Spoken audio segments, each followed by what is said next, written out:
Practical Team Assignment 1 screencast by Charlie Taylor. Firstly, I'm going to be talking about the rules of football. So the first rule of football I have on here is the duration of an 11-a-side football match is 90 minutes, which is split into two 45-minute halves. These two 45-minute halves, there's a 15-minute break in between. This is normally used for teams and coaches to be able to go back to their individual changing rooms and reflect on the 45 minutes just played. Next, to achieve a goal in football, you can either kick the ball, head the ball, or knee the ball, or use any part of your body except from your hands, and get it across the goal line and get it into the goal net. The team which ends up with the most goals scored by the end of the 90 minutes wins the game. However, if both teams have the same amount of goals scored at the end of the game, depending on what level you are playing at, it can either end as a draw or go to extra time. Extra time gives you two 15-minute halves for the two teams to try and get another goal, so that there would be a clear winner at the end of the game. In addition to this, if there is a draw at the end of the game, the teams could also compete in a penalty shootout. A football game includes two teams of 11 players on the pitch, including the goalkeeper. Depending on what level of football you play at, the amount of players on the substitution bench can vary, but it's usually 6 substitutions, which includes a spare keeper. So there are 11 positions on the pitch, but due to them not having different roles specifically to their position, except from the keeper to the outfield players, to describe the positions, there would be the forwards, the midfielders, and the defenders and the keeper. The roles are contrasted when looking at the keeper compared to an outfield player.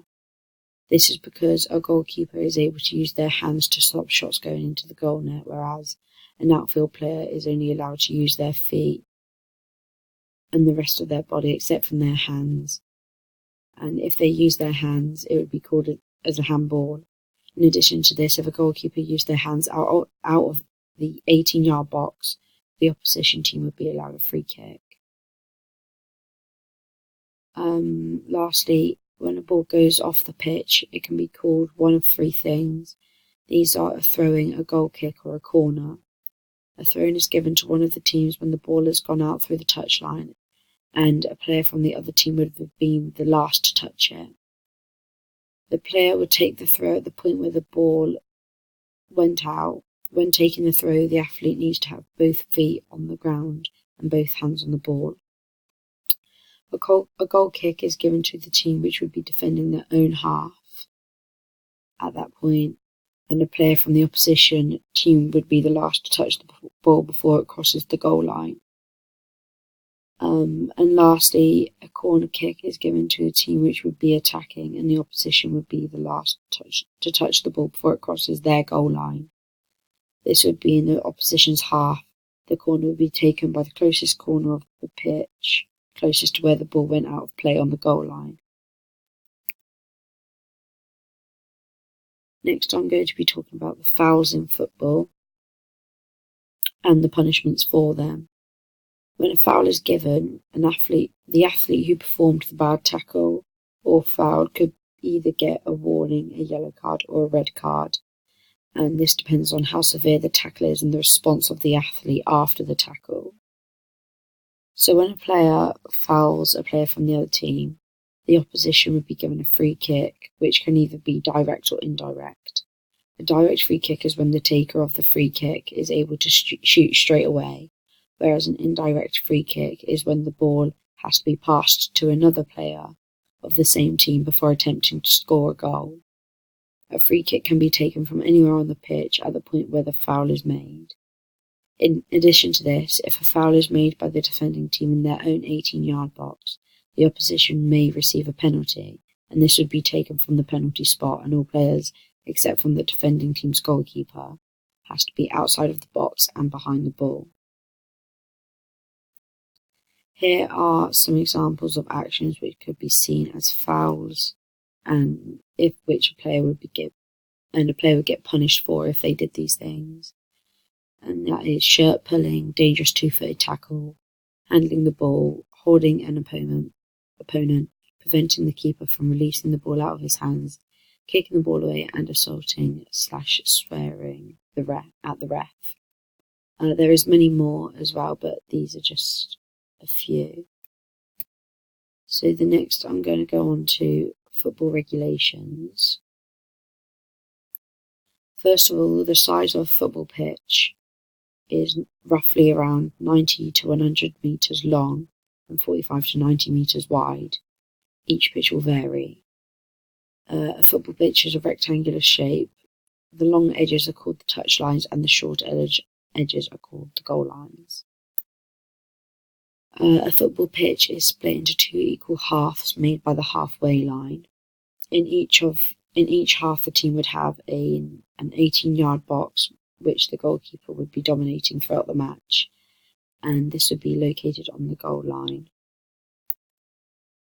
And the 18-yard box would consist of a 6-yard box and a penalty spot. And lastly, the centre of the pitch is where the centre circle is located, and this is where the kickoff is taken and the match begins.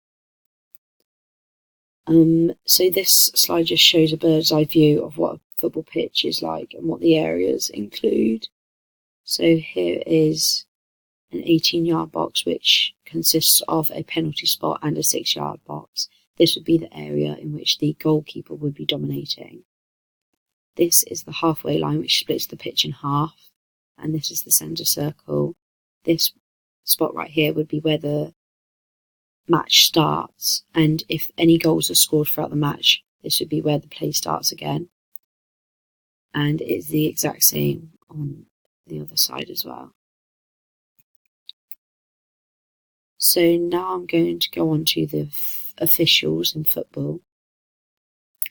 At a football game, there should be at least 3 main officials running the game. The main official is the referee, who controls the game and makes sure that all the participants follow the rules, and if they don't, they are able to punish them. They also have the ability to stop and start the game whenever is needed, such as if a goal is scored. For a football match, 2 linesmen are also needed, and their roles are to help the main referee with decisions. They normally just help with letting the ref know if the ball has gone out of play, as where they stand has a better view. The linesman, going back to the slide before, there'd be 1 linesman running this line just here until the halfway line, and there'd be 1 linesman running this line down here, so they're opposite. And this just gives them a better view of how who kicks the ball out. They also hold luminous coloured flags in their hands, which they use when signalling things such as offsides, throw-ins, corners, and goal kicks. In addition to all this, when playing at an elite level of football, there is also a 4th official which stands at the side of the pitch and takes down players' information as they come on or off the pitch, as for example, a substitution. The next slide shows the equipment needed for a football match. This is just all the equipment which would be needed for a football match. So obviously a football would be needed. Studded boots / moles.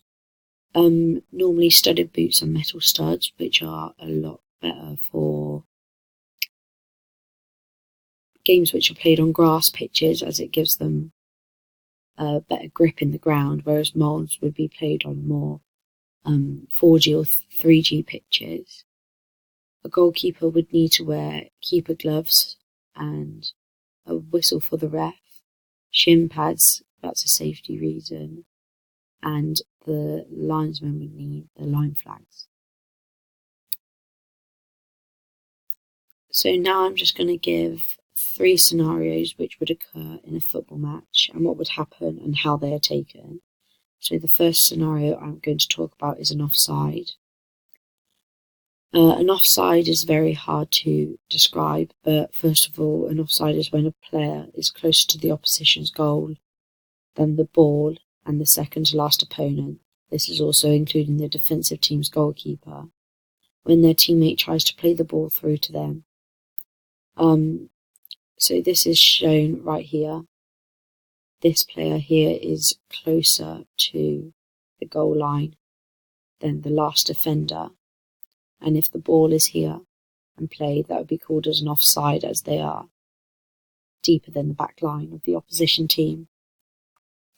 So when a linesman sees that a player is offside, he'll raise his arm with a brightly coloured flag in his hand to notify the ref that the player is offside, and the ref will be able to blow his whistle and stop the play. A free kick would be awarded to the opposition, and this free kick would have to be taken from where the offside was, where the player of the offside was, so the free kick would be taken from here.